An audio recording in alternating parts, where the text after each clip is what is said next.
Hoje você vai aprender. Hoje você vai aprender a ficar indignado.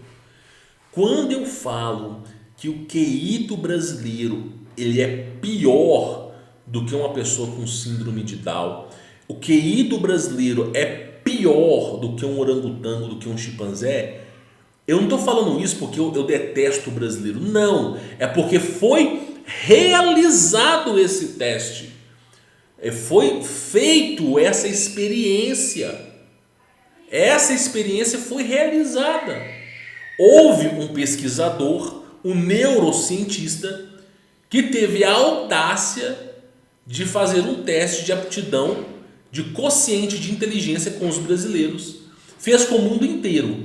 E descobriu que o povo brasileiro é o segundo povo mais burro desse planeta. E o brasileiro só ganhou da África, porque tirando a África do Sul que aí foi 105, mas tirando a África, porque os caras não têm saneamento básico, não tem escola, os caras moram numa casa de palha, come o animal que aparece pela frente. Então, evidentemente, a África do Norte ela é desorganizada, não tem nenhuma infraestrutura, é tudo ao avesso. E o Brasil só ganhou da África do Norte por 2 pontos. Ou seja, a África, os caras não têm escola, velho. Não sabem ler e escrever. Os caras vivem no barro, com casa com chapéu de palha. E mesmo assim, o brasileiro que fica 14 anos na escola, a partir dos 4 anos entra na escola, sai com 18, 17, 18 anos. O cara, mesmo assim, o Brasil só ganhou da África do Norte, porque a África do Sul ela decolou na frente. Só ganhou da África do Norte por 2 pontos. Ou seja, eu posso garantir para vocês que o brasileiro, se não é o pior, mas é uma das culturas dos países onde as pessoas são mais burras do mundo. Sem brincadeira. Sem brincadeira. Foi realizado esse experimento. O Richard Lai realizou o experimento. Na época, o QI do brasileiro era 87. Era 87. Na época. Hoje, o QI do brasileiro é 83. Então, meu irmão, eu não quero nem comparar com a África, porque eu acho que a África já superou o QI do brasileiro. Sem brincadeira. Então, você imagina, nem os caras lá na África com lança, com menos, tendo que se defender de leão, são mais burros do que o brasileiro. O brasileiro ganha de todos. Aí, cara, para poder encerrar essa lorota, os caras fizeram um desafio. Eu vou ter que explicar isso aqui para quem não sabe, tá? Ó, esse canal aqui, ele chama MrBeast, ok? É um canal, ele está em todos os idiomas, é um canal internacional. E esse cara, ele propõe um desafio. As pessoas têm que colocar a mão, ok? As pessoas têm que colocar a mão no carro. Quem tirar a mão do carro perde a competição. O último que fica com a mão no carro ganha o carro. Aí ele fez esse desafio. Pô, né? O cara fez, ok. Muitas pessoas copiaram o desafio, deu muito certo. Só que aí, campeão, entra um pequeno detalhe, né? As pessoas tiveram a brilhante ideia de fazer isso no Brasil. As pessoas tiveram a brilhante... Pô, se o MrBeast fez lá nos Estados Unidos, qual que é o problema de eu fazer no Brasil? Ah, não tem problema nenhum, né? Então as pessoas estavam tentando replicar o que o MrBeast fez. Só que em vez de ser uma Ferrari, uma Lamborghini, foi um carro popular brasileiro, né? Aí as pessoas tinham que colocar a mão. Beleza, meu irmão. O que você acha que aconteceu? As pessoas que iam tirando a mão do carro, o que você acha que aconteceu? Elas começaram a depredar o carro. Se eu não vou ter esse carro, você também não pode ter. Cara, uma frase do Olavo de Carvalho nunca fez tanto sentido na minha vida. Se você quer analisar a estrutura cultural do brasileiro, se você quer entender o que é o brasileiro, isso é o Olavo de Carvalho falando. Pense que o brasileiro é um caranguejo no balde. Aí ele estava no seminário de filosofia falando sobre isso, na época, tá? Olavo de Carvalho já faleceu. E todo mundo ficou assim, pô, cara, caranguejo no balde, esses caras são doidos. Não. Mas você alguma vez na sua vida, você já colocou caranguejo no balde? Já colocou caranguejo no balde? Cara, é exatamente o comportamento do brasileiro. Você pega uns 10 caranguejos e coloca no balde, ok? O que vai acontecer? Os caranguejos estão presos, eles não têm como sair. Para o caranguejo poder sair do balde, ele vai ter que escalar. Então, começa o caranguejo a escalar para poder sair do balde. Só que aí vem um outro caranguejo que está lá embaixo, com as suas garrinhas, pega a perninha do caranguejo e manda para baixo. Então, o caranguejo no balde é o seguinte: o caranguejo tenta sair do balde, vem o outro caranguejo, pega a patinha e joga para baixo. Ou seja, no fim das contas, ninguém consegue sair. Aquele que tenta sair, vem alguém e joga para baixo. Então, o nível cultural do brasileiro, ele é assemelhado ao caranguejo no balde. Porque se você tentar se destacar, você é punido. Você quer ver como é que o Brasil a coisa é punida? Você tem que pagar IPVA, tá? Vamos lá, IPVA do carro.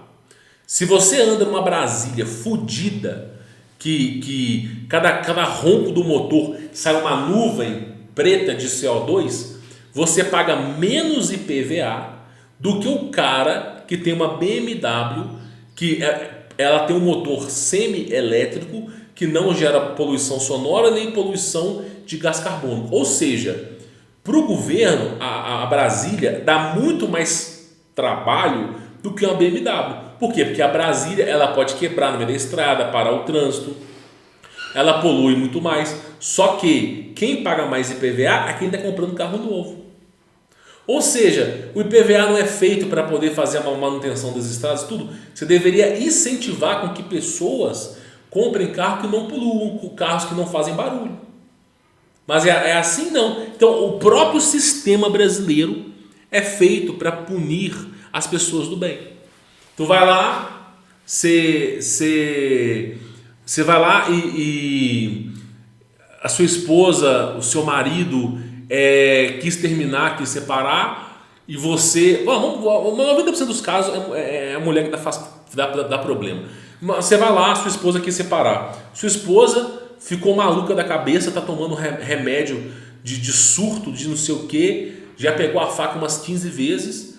Aí você explica para o juiz que é mais seguro você deixar os filhos com você do que com a tua esposa. E o que o juiz faz? Sempre a favor da mulher. Não importa se é um canguiço leprado. E aí, meu irmão, então tudo é feito para punir. E aí, desde das leis, da política, desde a educação brasileira e até mesmo os brasileiros, tudo foi feito para ferrar com aquele que se destaca. Tudo. Se você tiver o seu vizinho, você tem um Celta enferrujado, o seu vizinho tem um Corsa enferrujado.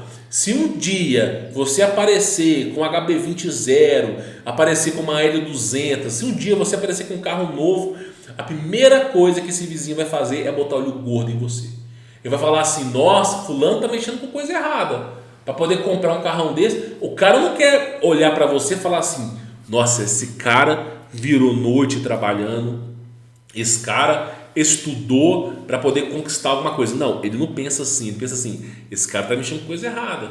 Ou ele vai lá e fala: o mundo é injusto, tem gente que nasce melhor do que eu. Ou seja, a pessoa sempre está culpando o próprio fracasso de uma maneira que ela não seja o responsável.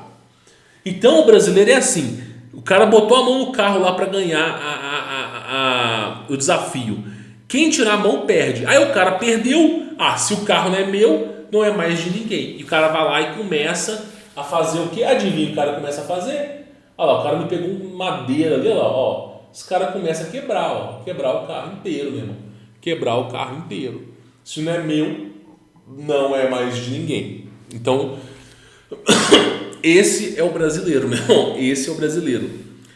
Quando você tem uma matilha, o Winston Churchill, um dos políticos na Inglaterra, uma das pessoas mais inteligentes que houve nesse mundo, ele falava assim: quando você tem uma matilha, quando você tem uma matilha de lobos, você tem um grupo de leões, um grupo de hienas, o reino animal elege o macho alfa para governar o rebanho.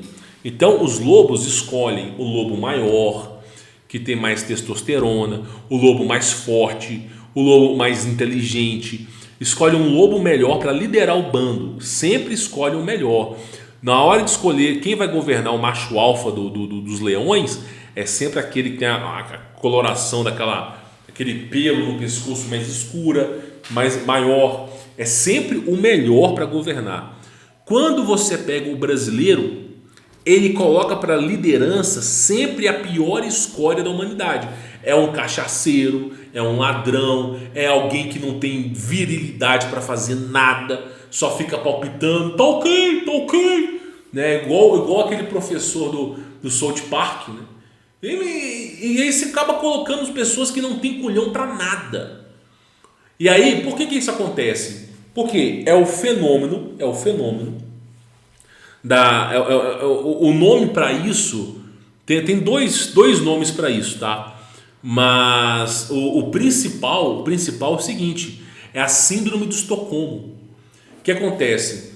O brasileiro ele prefere carimbar o número de um bandido na urna do que votar no outro cara. Por quê? Porque ele não está preocupado em melhorar o Brasil. Ele não está preocupado. Ele quer a chance de ferrar com o teu vizinho. Eu falei isso aqui há uns anos atrás. Vai passar um cara de BMW, ok? Um cara de Mercedes-Benz, um cara de Range Rover, que vai estar dirigindo pelo trânsito. Aí tem um monte de gente no ponto de ônibus.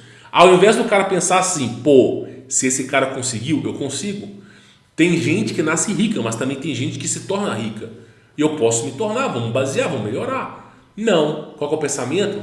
Ah, esse cara é rico. Ah, mas eu agora, não. Quando chegar tal dia, eu vou carimbar isso. Por que eu vou carimbar isso? Que aquele cara se ferrar. Ou seja, as pessoas pensando em prejudicar o próximo, escolhem sempre os piores para liderar. Ah, se eu sou pobre na carniça, comendo urubu, você tem que ser pobre também. Aí vai lá e carimba o pior. Ou seja, a cobiça e a inveja. É isso que move o brasileiro. Por isso que eu falo para você, para retratar o que é o brasileiro, a gente tem que lembrar do caranguejo no balde. O que é o caranguejo no balde? Um caranguejo tenta sair, o outro vai lá e puxa para baixo. Assim é o Brasil. A coisa é tão cultural, mas é tão cultural, que os pais hoje sabotam o futuro do próprio filho. Os pais hoje sabotam os próprios filhos. Você já deve falar sobre mãe narcisista. Os pais não procuram tornar os filhos melhores do que os próprios pais. Mas os pais, quando veem que o filho está se destacando, eles sabotam o próprio filho. Por exemplo, o filho está trabalhando, recebeu uma promoção. Ah, você recebeu uma promoção? Agora você pode pagar a conta de água, a conta de luz, de não sei o que. Agora você pode fazer isso. Ou seja, sempre sabotando o filho. Ao invés de pensar assim, pô, cara, você conseguiu uma promoção? Faz o seguinte, começa a estudar economia para você guardar esse dinheiro para você comprar sua casa. Começa a estudar economia para você multiplicar o seu dinheiro. Começa a estudar economia para daqui a 10 anos você já ter aí alguns empreendimentos e você não depender do emprego. Não, ninguém pensa isso. Os caras querem sabotar. Se a filha ela é mais bonita do que a mãe, eu vi dos meus olhos, eu vi isso, eu não vou falar nenhum nome.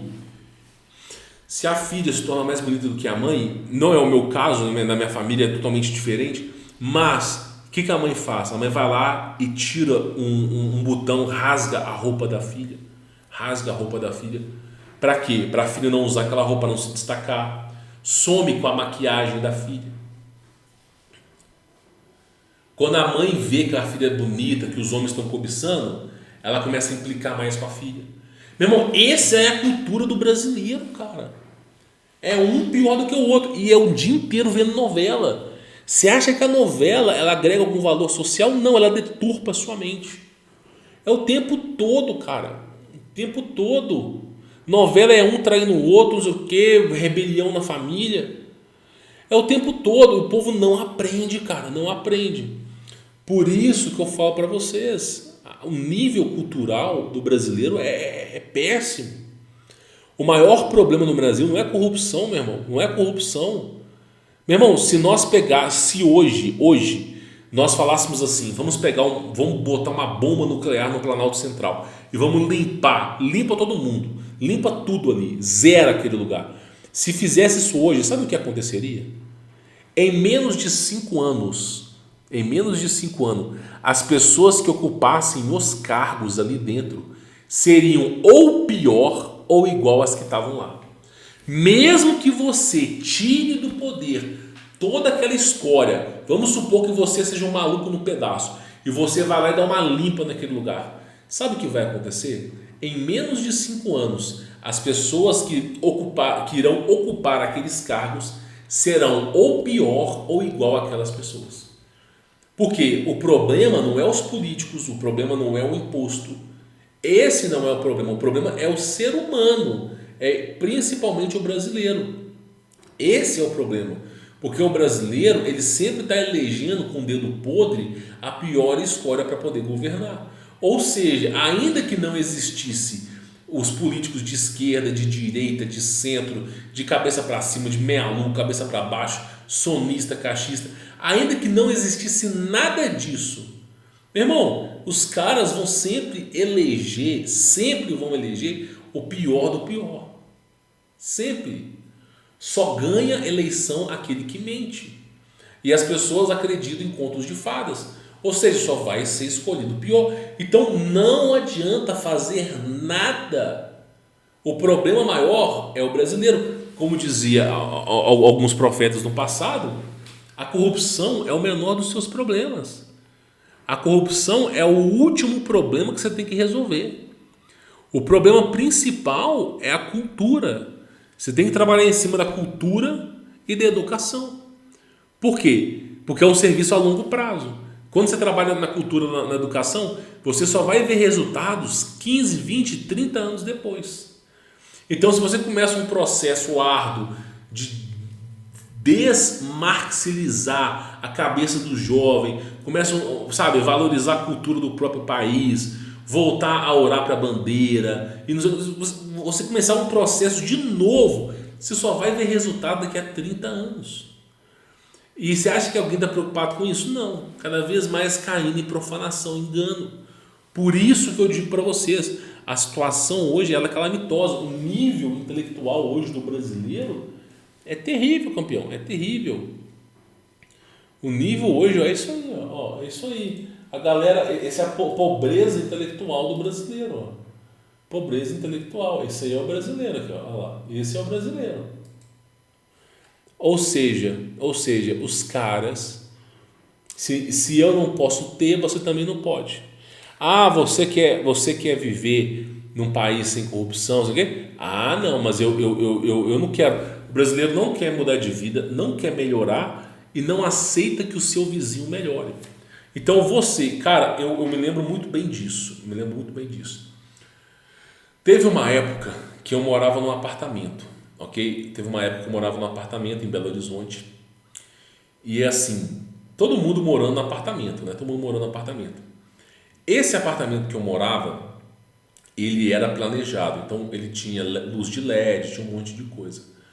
Cara, eu quando fui mudar para esse apartamento, foi comprado, tá? Não foi alugado, foi comprado.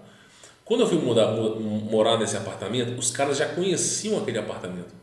Já sabiam que tinha porcelanato, que tinha de não sei o quê. Cara, primeira semana que eu mudei no apartamento, os caras colocaram uns chicletes na minha maçaneta. Primeira semana. E aí, né, eu fiquei intrigado com aquilo, né? Fui lá, eu tinha uma porta comum, chamei um chaveiro, ele fez um buraco na porta e a gente instalou uma câmera. Em vez de colocar um olho mágico, eu instalei uma câmera para ver quem colocava chicletes na minha porta. Véio. Logo de cara eu fiz isso. Aí eu descobri quem que era o vizinho, era o meu vizinho do lado, que fazia isso. Eu nem sabia o nome do cara, nunca tinha visto o cara, não fazia ideia. E o cara colocou um chiclete na minha porta. Aí, meu irmão, o que que eu fiz? Fui lá, comprei um pacote de chicletes. Eu não gosto de ficar mastigando chiclete, fiquei espremendo aquela porcaria com a mão, mó tempão. Virou um caralhado de bola. Chegou de madrugada, eu crespei na porta do cara. Depois o cara bateu na minha porta, querendo tirar satisfação. Eu não vou poder falar o que eu falei aqui, mas eu falei mais ou menos assim. Você não está conversando com qualquer um, meu irmão. Aqui a gente tira. Eu não vou nem falar o que eu falei. Aí, por fim, o cara baixou a bola. Né? Eu não vou falar. Eu não quero. Ninguém é obrigado a produzir prova contra si mesmo. Ó, resolvi o problema. Baixou a bola daquele cara na hora. O sangue do cara ficou até branco, meu irmão. Até branco. Tem gente mais doida que o cara não manja. E aí, resolvi o problema. Pois bem, resolvi o problema, né? Resolvi o problema. Aí, beleza, morando no apartamento. Olha como é que as pessoas são cobiçadas, tá? Fui lá, comprei uma geladeira, comprei uns negócios para poder morar com a minha esposa, né? Porque eu não tinha filho nem nada. Comprei as coisas e eu precisava instalar a cama, né? Meu irmão, o horário que não pode fazer barulho é a partir das 10. Eu tô lá instalando a cama, não sei o quê. Deu tipo 9h30. Já começou a tocar o telefone, que era o porteiro falando que eu tinha que parar de fazer barulho. Eu falei, só tô terminando a cama aqui. Antes das 10 eu termino. E aí, o tempo todo, né, meu telefone ligando, tá? Aí pá, não sei o quê. Aí por fim deixei quieto, dormi com o colchão no chão, instalei a cama depois. Dia seguinte, minha esposa estava trabalhando numa faculdade, e aí a mulher que estava indo junto pegar o ônibus, né, começou a falar com ela no negócio de barulho. Meu irmão, essa mesma mulher que estava reclamando de barulho, ela ficava gritando umas palavras que eu não posso falar. Ela arrumava um final de semana, arrumava um homem. Cada final de semana essa mulher arrumava um homem diferente. Ela ia pra cama e ficava nheque em cima da minha cabeça, velho. E aí, meu irmão, eu ficava puto, cara. Ficava puto com isso pra caramba. É claro, liguei. Qual que foi a conclusão? Eu comecei a ter pressão alta. Eu cheguei no hospital. Eu fui no hospital em um mês 3 vezes. A minha vontade era explodir com uma granada. A minha vontade era pegar uma granada, tirar o pino dela, enfiar no rabo dessas pessoas. Eu tinha vontade, meu irmão, era fudido. Fui no médico, tava com pressão alta, 27 por 14, alguma coisa assim. Aí o cara falou pra mim assim, velho, olha, dado a circunstância, como você é uma pessoa nova, não sei o quê, né, você tá acima do peso, mas ó, a sua pressão tá muito alta, cara. Né? Isso aí, do jeito que você tá indo, eu não sei o que você tá fazendo, se você tá comendo muito óleo, eu não sei o que tá acontecendo, mas a pressão tá muito alta. Você é estressado? Na época, meu irmão, eu só tinha cabelo branco. Eu tava com algum velho, cara. Eu falei, cara, estressado, o brasileiro é uma praga silvestre, né? Tô estressado. Eu falei, ó, cara, se você continuar do jeito... Eu não vou nem te medicar aqui. Eu vou assim, você vai tomar um remédio nós vamos colocar na sua veia, né? Nós vamos colocar junto com o soro, vamos ministrar um remédio. Você vai abaixar a sua pressão, depois você vai... Peço para você ficar uns 3 dias na casa dos seus pais, porque meus pais não moram em apartamento, moram em casa, né? Então, pra você poder esfriar um pouco a sua cabeça, vai pro clube. Eu sou sócio de um... Eu não uso, né? Mas sou sócio de um clube, tem mais de 10 anos que eu não apareço lá. Mas é assim, é um pacote de família, vai todo mundo junto, né? Então, acaba ficando todo mundo junto. Eu falo, tira uns dias aí pra você descansar. Beleza, cara, né? Vou tirar uns dias para descansar, não sei o quê. E aí, eu tirei para descansar, eu tive que comprar um medidor. Esse médico falou para mim assim, compra um medidor de pressão. Tem um digital muito bom, chama Onron. Eu não sei falar o nome, mas é alemão. E eu tenho 2, eu tenho aquele do negócio e o Onron. Aí eu falo assim, compra lá para você poder medir. Porque se a sua pressão ela sair de 16, você já vem para o hospital, meu irmão. Vem para o hospital. Não fica esperando, não. Vai lá e não deixa chegar como chegou, não. Porque você chegou aqui com a pressão muito alta. O enfermeiro achou que você já estava para bater as botas. Aí eu comprei esse negócio, comprei no Sedex 10, chegou rapidão, chegou no dia seguinte. Né? Eu já fui para casa dos meus pais e descansei, né? E aí eu acabei tendo um medidor de pressão na casa dos meus pais, não era o Ouron, mas era aquele que os velhos tudo usa, né, para ficar medindo pressão, mas como é que o pessoal é? E aí eu comecei a medir minha pressão, tava dando 14/8, eu sou uma pessoa gorda, eu sou uma pessoa alta, né, eu tenho 1,90 m, e aí medindo a pressão, não sei o que, tava 14/8, 12/8, às vezes dava 15 por 10, mas não saía muito disso, né? E na época também eu não comia nada saudável, tá, pessoal? Mas tava baixando, né? Tava dando 14 o quê? E aí eu comecei a ver, eu voltei para o apartamento, começou aquele estresse de novo, pressão alta, não sei o que, medi a pressão 17/15, não tem fudido. E volta eu de novo no hospital, não sei o quê, e o médico falando, ó, cara, não dá para ser assim. Conclusão, qual foi a conclusão da história? Eu falei assim, vou orar para Deus, né? E vou vender esse apartamento aqui, cara. Vou vender esse apartamento, não é para mim, não dá, né? Se eu ficar mais um ano aqui, eu vou comprar um fuzil, vou fuzilar esses caras tudo aqui de raiva. Aí, por fim, orei para Deus e falei assim, ó, eu quero vender esse apartamento, por favor, apareça uma pessoa boa, que dê para resolver esse BO e tudo mais, eu tô querendo ir embora. E eu comecei a procurar um terreno, um sítio para comprar. E, quando você começa a comprar, olhar sítio, é tudo caro. Então, olha para o sítio, é R$500 mil, 450 mil, 600 mil. Isso na época, tá?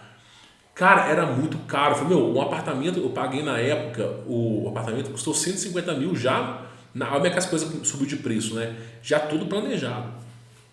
Só que na época a média de um sítio era por volta de uns 400 mil. Era muito caro.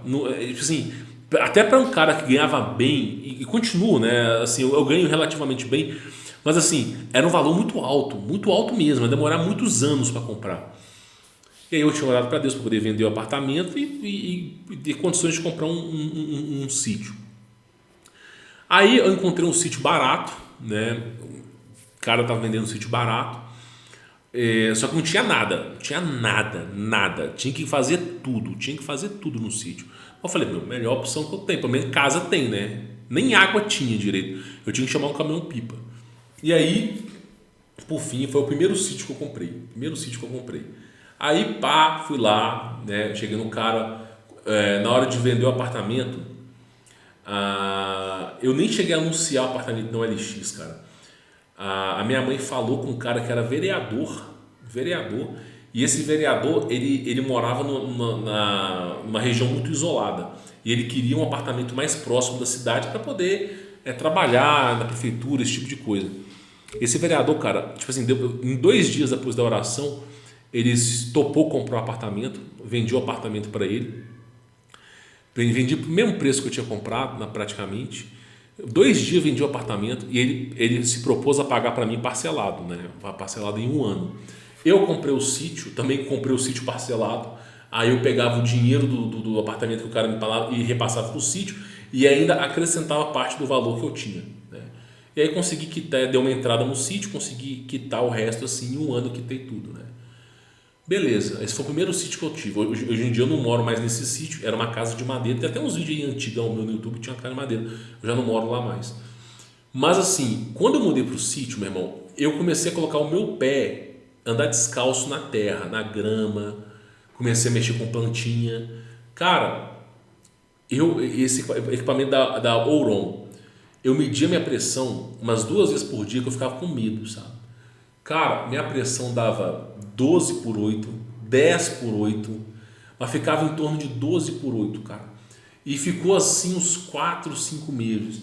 Até chegar o dia que eu parei de medir pressão. Parei de medir. Só dava 12/8, meu. Quando eu fazia muito exercício físico, chegava a 14/10. E eu fiquei pensando assim, meu irmão, olha essa unidade. E assim, eu morando num sítio, nesse sítio não tinha vizinho perto, só tinha eu ali. Tinha uns vizinhos perto, mas não era tão perto, né? Qual que foi a moral da história?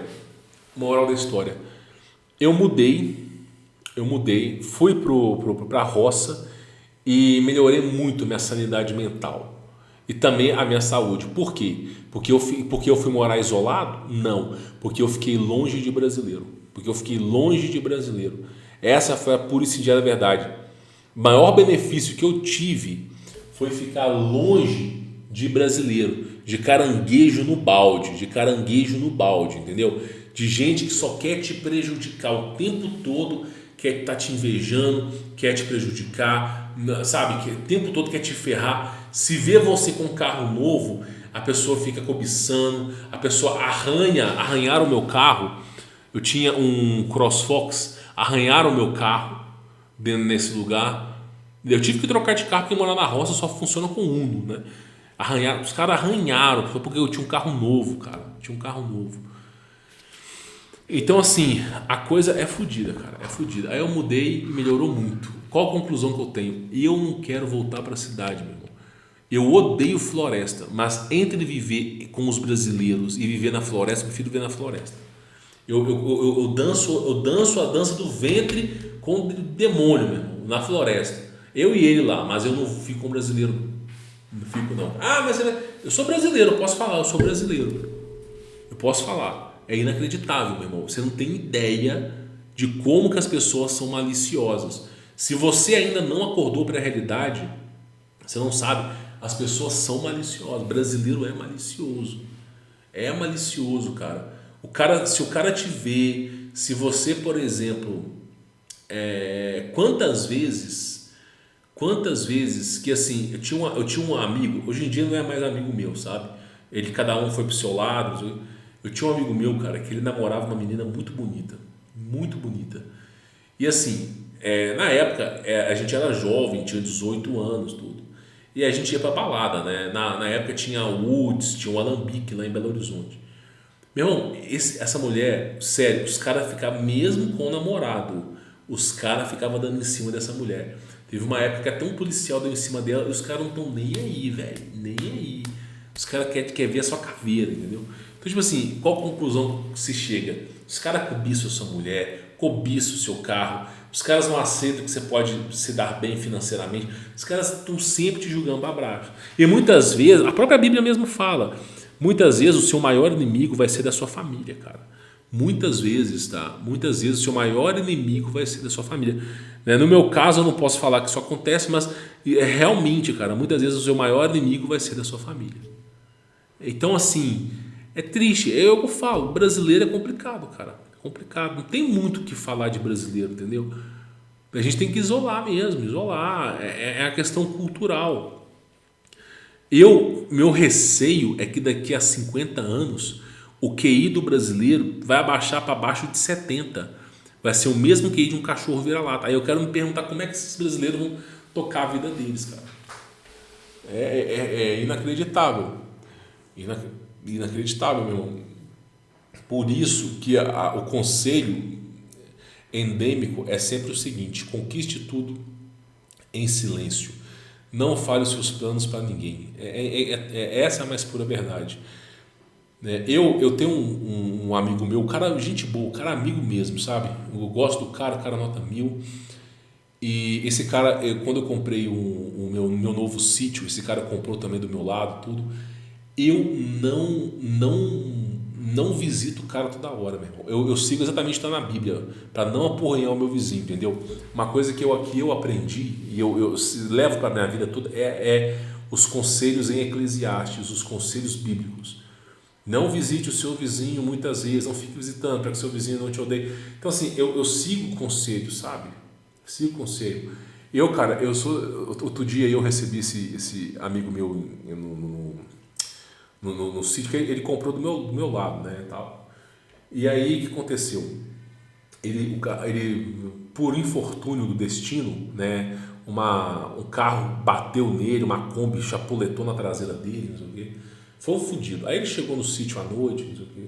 Cara, cheguei lá, levei um bolo para ele, levei um cafezinho naquela cafeteira, né? Levei um cafezinho, levei um chá, levei um bolo, levei um negocinho para ele comer e tal. Tipo assim, não é puxando o saco nem nada. Cara, gente boa, o cara chegou à noite sem ter o que comer, né? Veio de um acidente de carro, né? Todo aquele BO do cacete.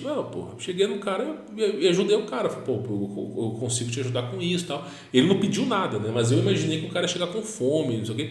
O cara teve que andar tantos quilômetros para poder pegar um pneu. O cara ia para o sítio de manhã, chegou no sítio à noite. Ah, pô, você imagina, aí, pô, isso aí é companheirismo. Cheguei lá e ajudei o cara com as coisas, uma bebida, não sei o que, levei uma cervejinha.